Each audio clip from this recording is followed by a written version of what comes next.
Hey guys, and welcome back to another episode of Toma-talk with my co-host Hunter and Jamin. And I, of course, am John. What's going on, guys? How's it going, man? Going good. Just watching the game, hoping to get a win tonight. Need a win tonight. We're watching mid-game right now. Game 2, Padres Braves. A little bit embarrassing last night. Rosario also. The first thing I wanted to talk about is Rosario missing that fly ball. I don't know how he missed the most routine play he dropped. And the first thing I thought was we got to get Heredia in here. I don't care if it's lefty-righty matchup, any of that. We got to get Heredia out there. And they done that tonight, thankfully. But, yeah, it's just it's sad to see that we, sign Rosario and he's going to be a platoon, basically end up a bench bat. But, I mean, the way I'm looking at it, Hunter, is this. He had a great postseason. That's a given. But ultimately, dude, when we got him, he wasn't really on fire. Yeah, I know. And everybody we got became, they started hitting once they come to the Braves. Once in regards to Rosario, once he was healthy, because he was injured when he came here. But he came off towards the end of the season. He kind of carried us a little bit there, and then I think he made his money during that NLDS, of course, with that performance. I mean, his defense was amazing. He was coming in clutch for us. He was showing us what he could do when it was clutch time. But now he's off to a rough start. Like I say, he missed a routine fly ball. The whole outfield's kind of looking rough right now. Duvall missed the ball today. It looked like it was kind of catchable. Arcia missed 2 plays. Yeah, 2 plays this game. Outfield's looking rough. Really bad. Yeah, with Heredia out there, it's a total different story. Like in tonight's game earlier tonight, Duvall missed a ball barely, trying to dive in center field to catch it. The ball gets past or under his glove, and it looks like it's going to the wall, like would be a triple or inside the park home run. But Heredia is right there behind him, relays the ball back in, and it's only a routine double. I mean, that right there is the big difference. There's so many small instances where having somebody like Heredia out there is an improvement over, Rosario, Ozuna, somebody like that. But is he really an offensive improvement? That's the question. Yeah, right now he is, man. He's hitting the ball hard. Heredia definitely had a not great over spring. Ozuna. He's not an offensive improvement. He's a defensive improvement. Not over Ozuna. Not over Ozuna hitting wise, of course not. But no, Ozuna needs to be DH permanently. Well, that was the idea in the first place, because Acuna's supposed to be out in the outfield, not Ozuna. Well, yeah, I like it when it's Heredia, Duvall, Acuna, and then Marcel DHing. Yeah, well, that's the thing. When we get Acuna here back towards the end of the month, our defense dynamic changes completely. I mean, so that's going to help us out a ton. But it's obvious at some point that we're going to have to get another outfield bat, somebody that can play some defense as well, because we're lacking that right now. I get nervous every time Marcel's out there in left field, man. He's dicey, I know he won a Gold Glove, I think, years ago, but he's actually not doing too bad right now. He's not that bad. Rosario's looking worse in my opinion. Yeah, I can agree to that, but what's truly the ball won a Gold Glove. Jamin, is this: 1, the defensive play is horrendous. Number 2, our pitching staff looks like absolute dog crap. Except for maybe Wright and that Elder. Yeah, that's a big time surprise right now. Bryce Elder looked like a stud on the mound at 22. Oh, he did. Along with Strider, he looked good. We drafted these guys 2 years ago, and they're up here contributing the way they're doing, throwing 100. I mean, their stuff is showing they can play at this level. So especially I like Strider in particular with that 100 miles an hour. And he has that nasty slider to go along with it. But then you have Bryce Elder give us, what was it, 5 innings, I believe. He started wailing towards the end. I think Soto hit a home run off of him, which, I mean, what can you say about that? Was it 5 innings or 6? Because I think it was 6. It could have been, but he pitched a great game. He pitched a hell of a game for started off rough. Our friend said he looked like Todd from Breaking Bad, like the redheaded guy that's like a murderer that shot the child at Breaking Bad on him. He was definitely being a Todd, that's for sure. He looks kind of like that, yeah, for sure. But yeah, he pitched great. I'm not worried about Fried, Morton. Morton will come back from that. I am worried about Anderson. Bad outing. No, Anderson's he's my main target of worry on our pitching staff, because I feel like there's something wrong with him. Like he's gonna have to fix something. He's proven. I mean, he pitched amazing in the World Series, right? And he's pitched great in the playoffs in general. I think he's done pretty well for us in the postseason. Just like AJ Minter. AJ Minter don't really show up until the playoffs. Like he's struggling this year a little bit. Yeah, now, I know he just pitched a good inning earlier, but he had a solid inning. I mean, he went to too many full counts for sure, but he still did what he had to do to get out of the inning, which is what that's the nature of a reliever. Yeah, like you're going to be good one season, you're going to be mediocre the next. You're going to have another good season. Like that's just how that works, because it's all circumstantial. When you come into the game, affects your stats, affects how everything looks. But yeah. Right. I'm trying not to comment on the game that we're watching right now. Oh, hey, why not, man? We're watching it together. Yeah. Well, like I say, you don't worry about Fried. You don't really worry about Morton. They both kind of proved it, and I feel the same way with Ian. To be honest with you, he's kind of shown that when it matters, he'll step up.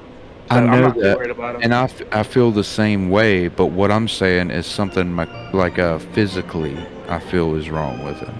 I'm not saying he can't. I've watched him do it, like in the playoffs. No, dude, I've been in complete agreement with you on this. At first, I thought maybe it was just he didn't have enough time in the off season to prepare. But spring training looked horrible.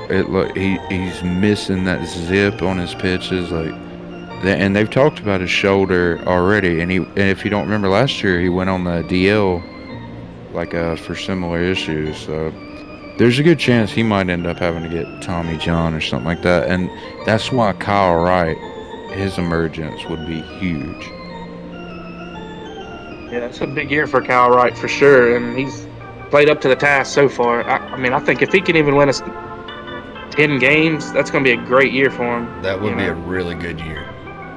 And I can kind of see it happening with the start he's got right now. I mean, his thing, I think, is confidence more than anything else. If he can start getting his confidence and getting in the groove and know that he's got a spot every 5 days, I think we'll start to see him grow into his own. I mean, he's a Vanderbilt guy. These guys have been groomed to be major league players. And for sure. I think he's going to step up. And honestly, we're talking about Elder, right? With struggling the way he's struggling, right? Yeah. He's a definite solid option there. I would like to see Mueller, honestly. Yeah, Mueller's who I'm waiting to see. That's his only problem is control. His problem is control, but he's intimidating on the mound. He's a large dude that can throw hard. Man, he looks good out there, but yeah, he's kind of like he's like a better version of Sean Newcomb. But have the same control problems a little bit. But I think he'll be a little bit better than that. And I'm ready to see that. Well, me too. Definitely. It's going to happen at some point soon in the season. And Newcomb, he's had his struggles, and I think he's on his last option. So if we send him down, somebody's going to claim him on waivers, and that might be what it takes for him to kind of get back to good, because he's just, a year or two away from almost no-hitting the Dodgers. So he's more than capable of pitching. Okay, so he guys, maybe needs a different scenery. We talked about Jackson off air, right? And Hunter, I believe you said second half of the season. On April 13th, he just underwent Tommy John surgery. He had TJ. That's why that tweet made so much sense. That tweet he put out was, he's gonna crush rehab and going to be back in 2023 strong. So, okay. I hate to hear it. Yeah, this is free agent year too, so this is contract year. So who knows what kind of deal? He'll just get a 1-year deal somewhere probably next year. Hopefully we can re-sign him. Yeah. Yeah, I mean, our whole bullpen, we're fine, though, without him, to be honest with you. I mean, Jansen's going to be there. We got Will Smith. Matzik, we ain't really got to see a whole lot of him, but, we know he's solid. Yeah, to be honest, losing him is like losing, a better version of like what Jesse Chavez was last year or something like that. Like Josh Tomlin. No, not like, I won't say like Josh Tomlin because he was a clean-up guy. Yeah. He's definitely a good pitcher. Don't get me wrong. But we can do without him because I think Colin McHugh is going to take Jackson's place this year. That's somebody we ain't even talked about. Colin McHugh's solid. I think we got him the Thornburg. He's a solid bullpen guy. We ain't even really used him much. No, we've used him in these past the 2 out of the past 3 games where we've been getting beat, and he kind of comes in and he's pitched good innings when he did. So, yeah. Yeah, but above all else, that Spencer Strider kid, man, I'm really excited to kind of see what he can do for us. Does anybody else think he looks like Luigi, like with that mustache? I mean, I'm wanting to know if his brother Mario can pitch as well. Let's get him on the mound while we're at it, since we've just lost Jackson. He definitely looks like somebody I've seen before, but I can't remember if it's somebody I actually know or somebody I just walked by on the street in our town. Like, I'm sorry, but he looks like Luigi off of Mario Brothers. I'm sorry, he does. He's like he's some dude from the 70s or something, like bringing that back. I don't know. I mean, it's not even a porn stash. He's not even bringing back a porn stash. That is a Luigi stash. That's all it is. You just don't see the stash with no actual goatee anymore. Exactly. Like, exactly. It stands out. Hey, whatever helps you throw 100 on the corners. Exactly. His first 4 pitches, I seen him throw over 4 100-mile-per-hour fastballs. That's impressive. Dang. Dude, you know what tells me? The fact that he has that stash, no goatee, no mustache, that tells me he's confident. And those 100-mile fastballs tell me that too. So, yeah, he seems to be confident in himself, and I'm ready to see him start some games. Now, this has got me a little nervous. I know we are trying not to discuss the game that's currently going on, but Darren O'Day's on the mound. He's been doing pretty good so far. I hadn't seen enough of a sample size for me not to get nervous with him on the mound. Yes, but this Padres team's been nailing fastballs. The breaking balls are what they've been missing. Maybe Darren O'Day can deliver that. That's why they're putting him in a close game. Yeah, he's solid. He's 39 years old and still out there slinging it. And I think he got hurt last year. Something with his rotator cuff. 2 years. Yeah, he got 2 years. Yeah, and he went to the Yankees. That's where he got hurt. Yeah, he was on the Braves, got hurt, went to the Yankees for a little bit. I'm not sure how much he pitched, if any, there. And then he's back to Braves. It's like he never left. Yeah, he got hurt with the Yankees. I think he was rehabbing over the offseason, and we still picked him up on a non-guaranteed deal. So he's pitched his way onto the roster. Oh, no, he definitely has, but I'm saying that is some nasty stuff. Did you just see that? Yeah, that's the arm action is so deceptive. I mean, it's absolutely beautiful. Oh, got him swinging on a 78-mile-an-hour slider, like a foot outside the zone. I mean, that's just. Hey, Kyle Wright made Machado do that too. I seen earlier in the game. Threw a fastball up and in, I think, and then got him chasing on that slider. Looked like it was right down the middle, and it just fell 2 feet off the plate.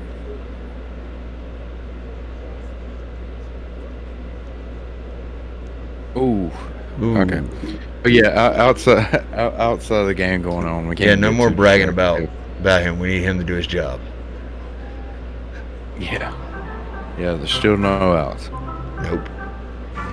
But anyways, guys, what else did you guys see in baseball that popped out this week? I seen Vladdy hit 3 homers in a game. and then the next day struck out 3 times in a row to the same pitcher. And I mean, Ozuna had that game the other day, man. He had, 2 bombs? He had 2 bombs, couple hits. That second one was a no-doubter. Like, you knew the moment it hit the bat. That was all gone.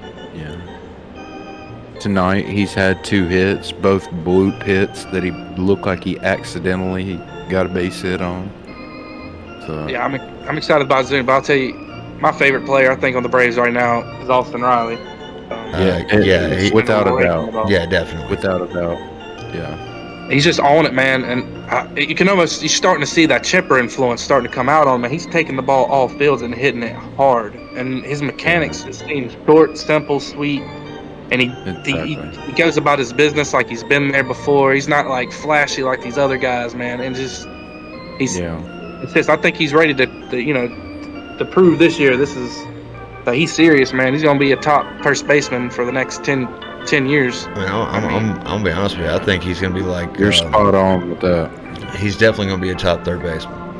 Defensively, offensively, it's all clicking. He could be MVP by the time the season's over. Once again, discussion last year. Do I need to say again that he was robbed last year of that MVP? That he wasn't robbed. I'm trying to tell you this.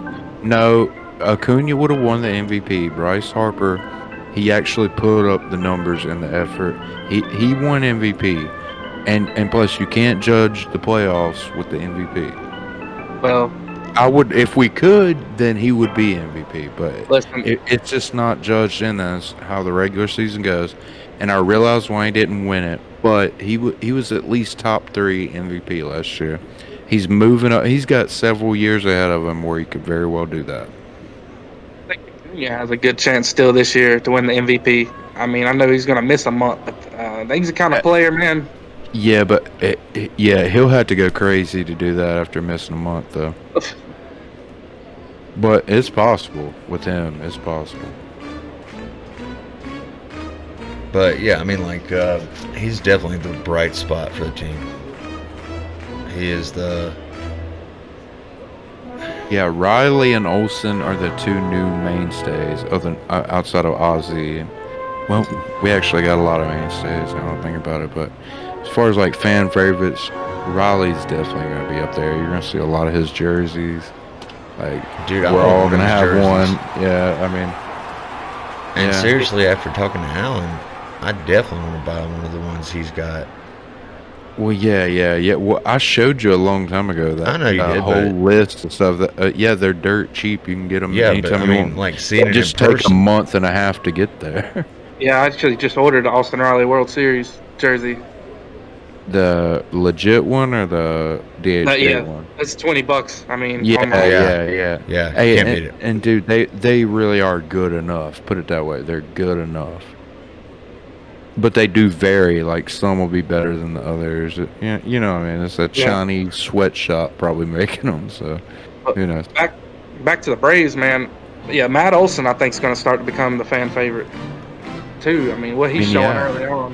And yeah, dude, he's doing great. He's doing great. He's doing great.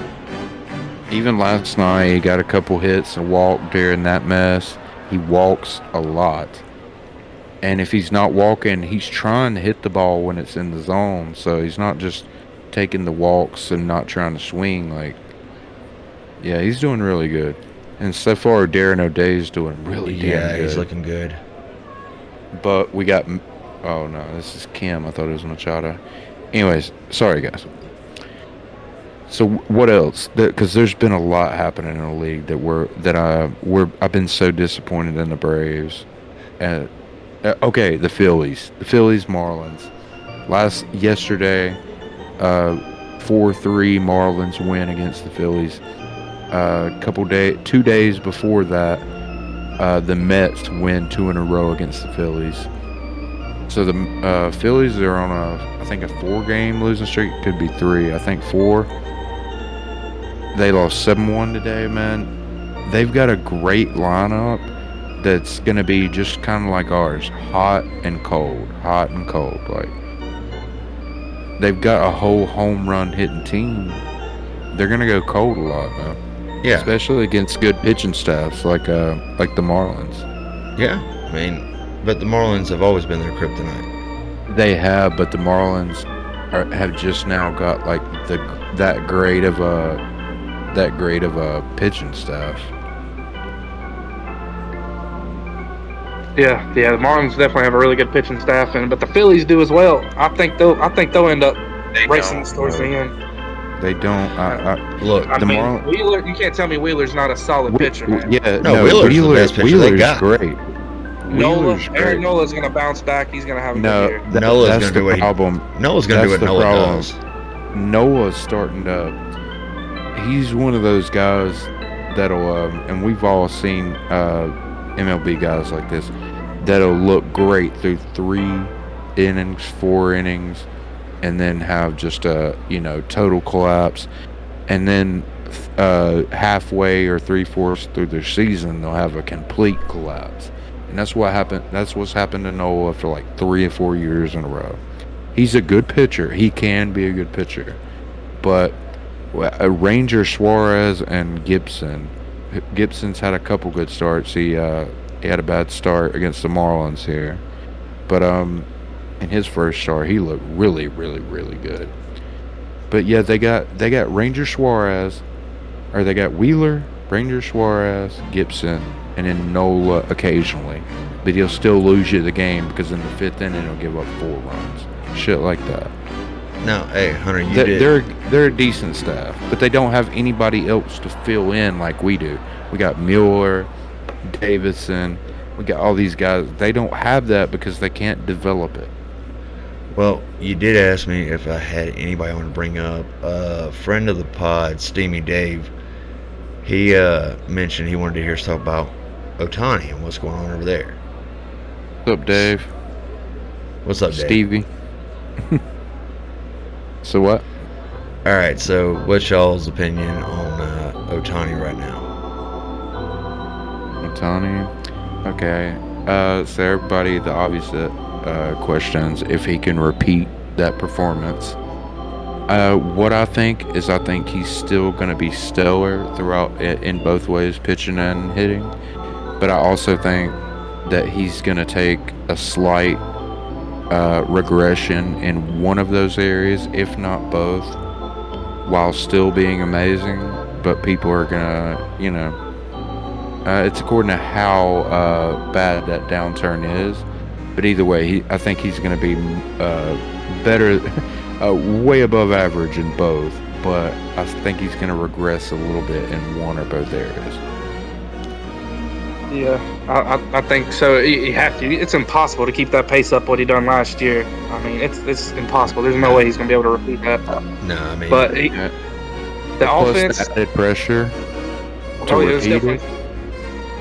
In face of the MLB game this past spring, so he's got a little bit of pressure on him now. But I mean, that team's loaded. It really doesn't even make any sense how these guys are not making the playoffs year in and year out. You got 2 of the best players in the majors, yet you can't even make the playoffs, not even get close. It's about like the Padres were last year. How do you have a team like this with Machado and Tatis, and they just brought up Abrams, and you're not making the playoffs? You're just falling apart year after year. Well, you also had to look at the division they're in, though.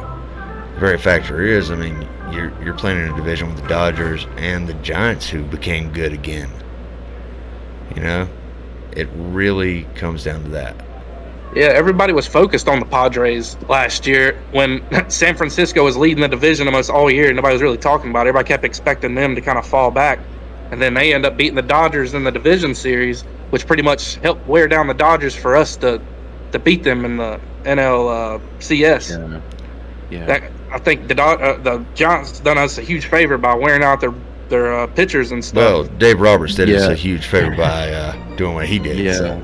Using Urias to try to close out a game. That's where that's the massive, F up for them in the middle of that series.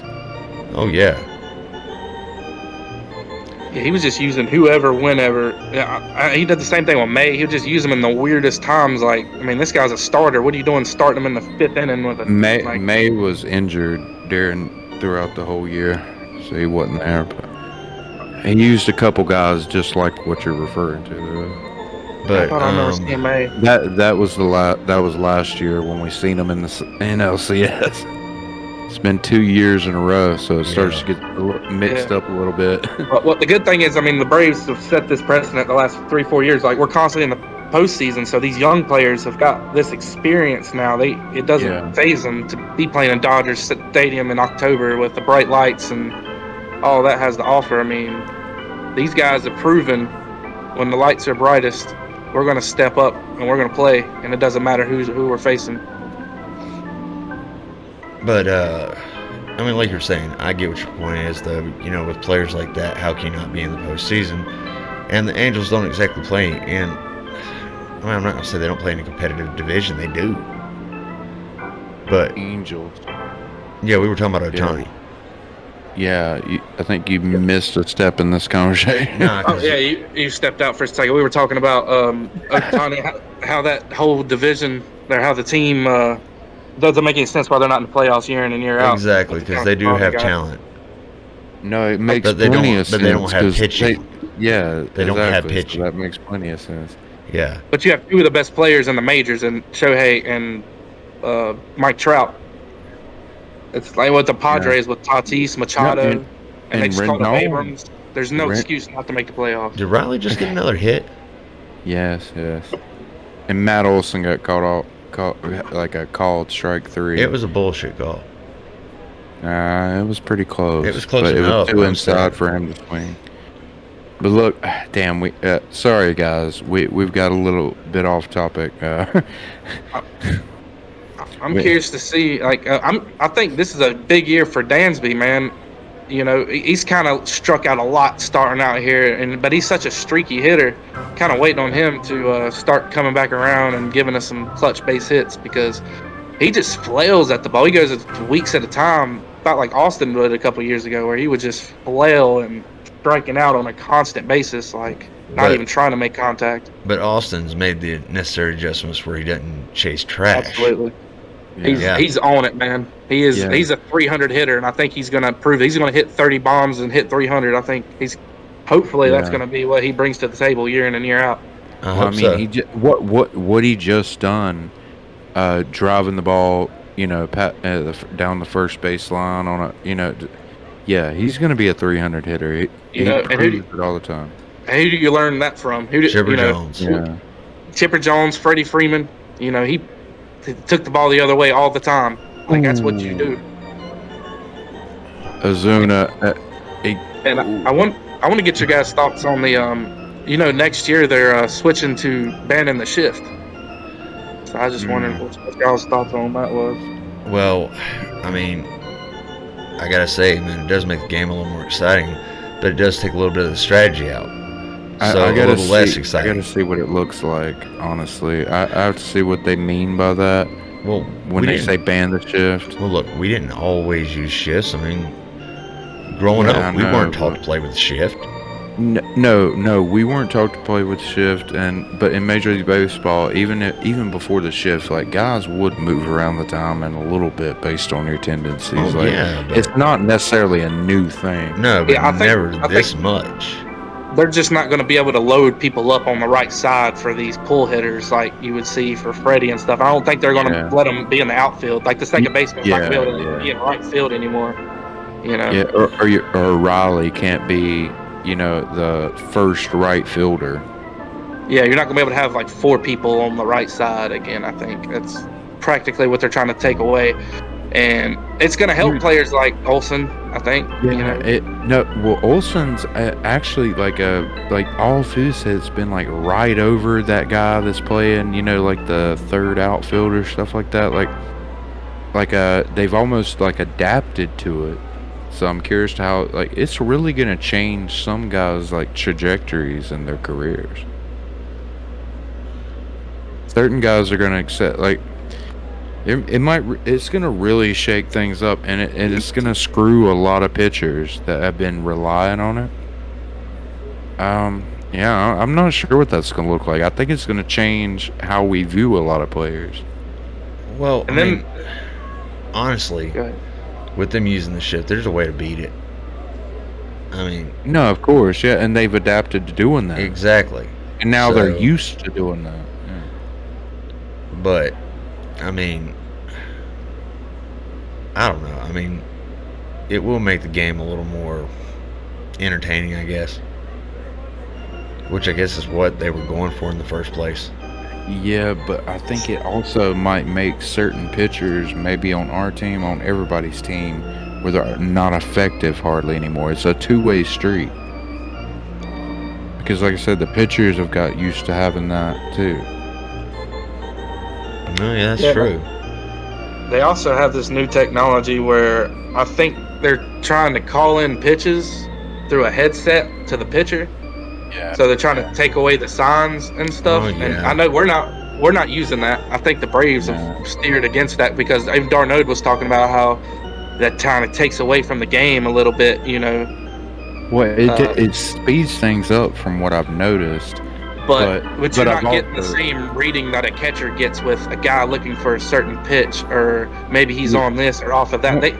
These guys in the dugout can't see the stuff a catcher sees. You know what I mean? I agree, but the catcher can type in his own, his own thoughts too. That doesn't change. He shouldn't be able to. But the communication's going. It's basically like an offensive coordinator. So communication's coming from a coach straight to the pitcher.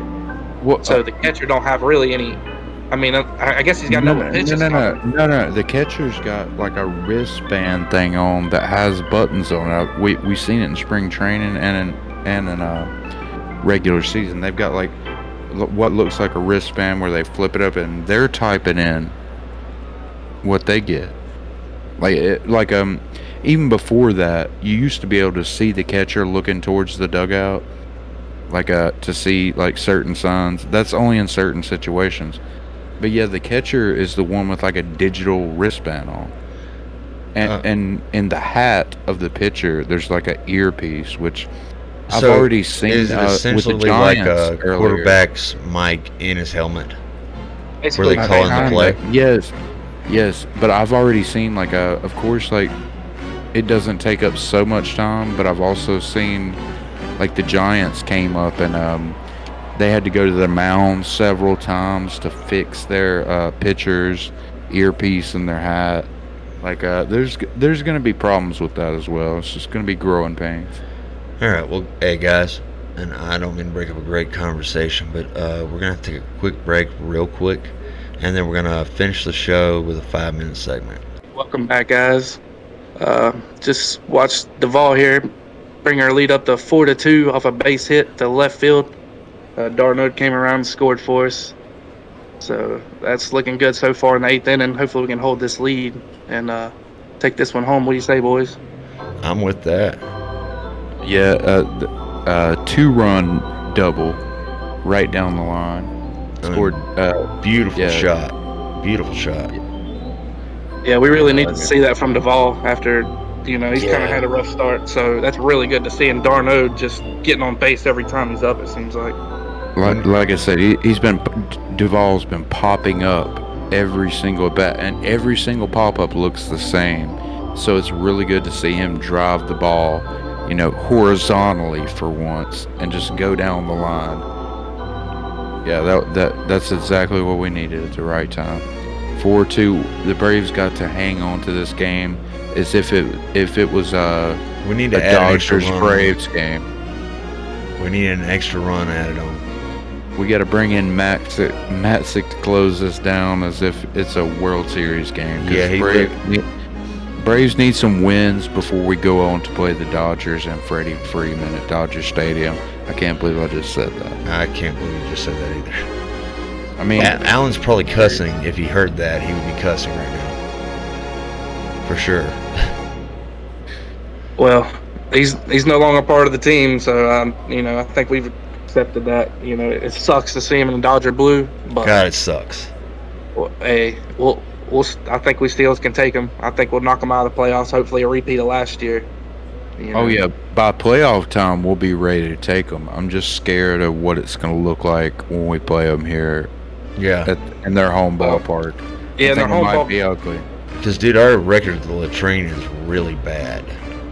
Yeah. It's really bad. I mean, playoffs are one thing. The team's hyped. We've got re-energized players from across the league at the trade deadline. Things are different, but at the very start of the season, we're coming into, we're not looking good. Hopefully tonight we can start something by getting a win, getting things going. But yeah, I really don't. To be honest, I feel like Freddie, the way we've been seeing him, like the way he's looked in the interviews with the Dodgers, I feel like if the Braves came out and started doing poorly and all that, he's seen his teammates like that, I feel like he'd almost want to cry. Like, I feel like he just got divorced and he's heartbroken. He's an emotional guy, man. I don't know, man. I've been seeing his wife's tweets here recently. They don't seem too heartbroken. Yeah, his wife's a different story. Hey, I mean, you're getting paid $162 million. I mean, or whatever it was. I'm sure he'll be fine. But Freddie, he's always showed a little bit of emotion. I think he's been a quiet guy, but I think you can kind of read between the lines when he talks about certain things. Especially when it comes to the Braves, because that was his family for so long. You know what I mean? So I think he's still kind of sour about it, like we all are. That's the thing. He'll get along and get in tune with the Dodgers and be perfectly happy here very soon. It's just all this happened subtly to him, and he was so used to and so ingrained in the Braves country that it's an even bigger shock to him and a shock to his system than it is for Braves fans. So when the Braves come to town, he's definitely going to feel something about it. But yeah, he's going to be happy about it soon. I'm looking forward to when Freddie comes back, man, to Truist Park, because I think that's when we're going to give him his World Series ring. So that'll be kind of cool to see. Well, I think he'll have it before then, because we're about to meet. We're about to see him. He asked specifically for us to give it to him when he came to Truist on the second time, because he wants to be presented it to him. Which hopefully that doesn't mean he's going to stick it to us in the process. Probably. You know what? In reality, though, he gets the ring and then he gets it again when he comes to Truist Park. Yeah.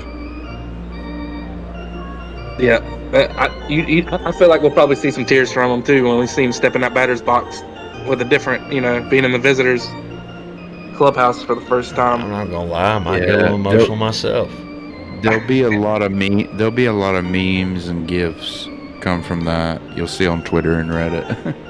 Yeah. I'm sure. Did you guys see that little clip of Freddie? I don't remember what team they were playing, but the guy on first base, it's like I think his dad died that day or something. He got a base hit, and yeah. Freddie patted him and kind of comforted him, gave him a little hug. Typical Freddie.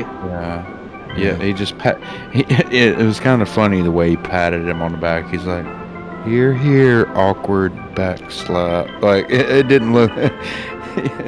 Yeah. I'm trying to think of who that was, because it's a player I know, but he's not like a super well known. So I was trying to remember who that was, but yeah, looks like we got Maxick here warming up for the 8th, so that'll be good to see. Yeah, and we got the bases loaded with 2 outs here. Lamet. It's interesting that the Padres have converted Lamet into a reliever when he was their best starter, or one of their number 2.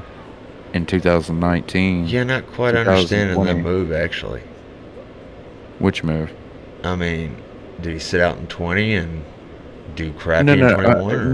No. He had an injury, but he's still a starter.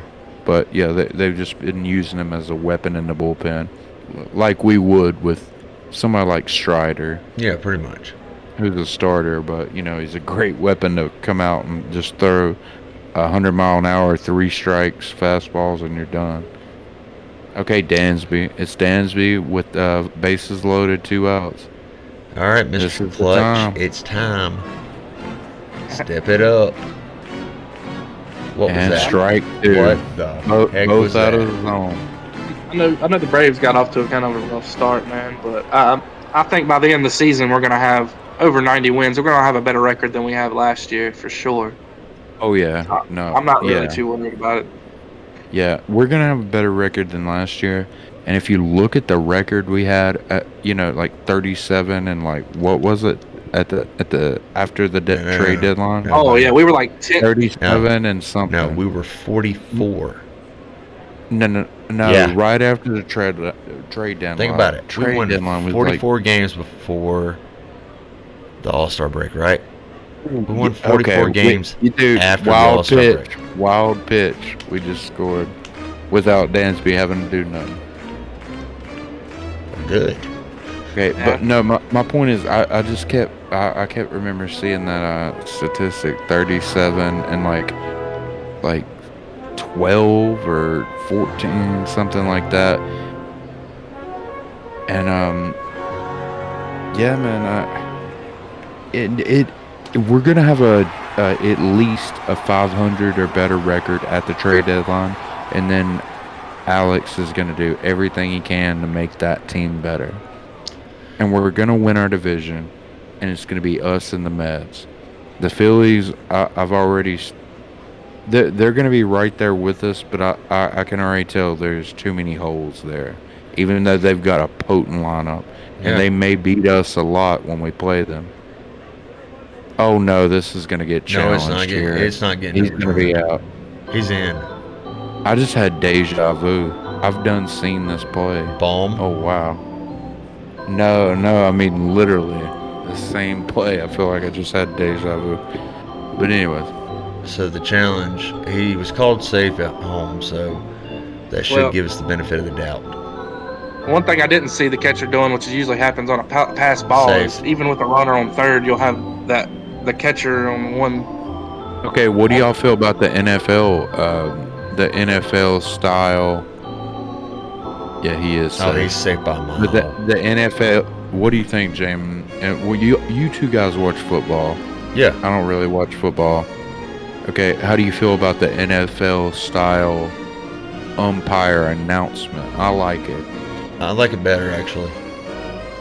Do you think they should put some pizzazz in it? Like, come up there and be like, and actually explain what just happened? I think it'd actually give the viewers at home a lot better. I would just like it if they went into full like a actual explanation about it, like the call, because some of these calls are so convoluted. Yeah, like things just look like it would just be interesting to hear them try to explain it. But yeah, these umps didn't go through ump school, literally, like ump college. They didn't go through all that to be like public announcers. So I'm sure a lot of them are kind of like, they don't really want to speak in public to a crowd of 40,000 people. But yeah, I like it. I really do.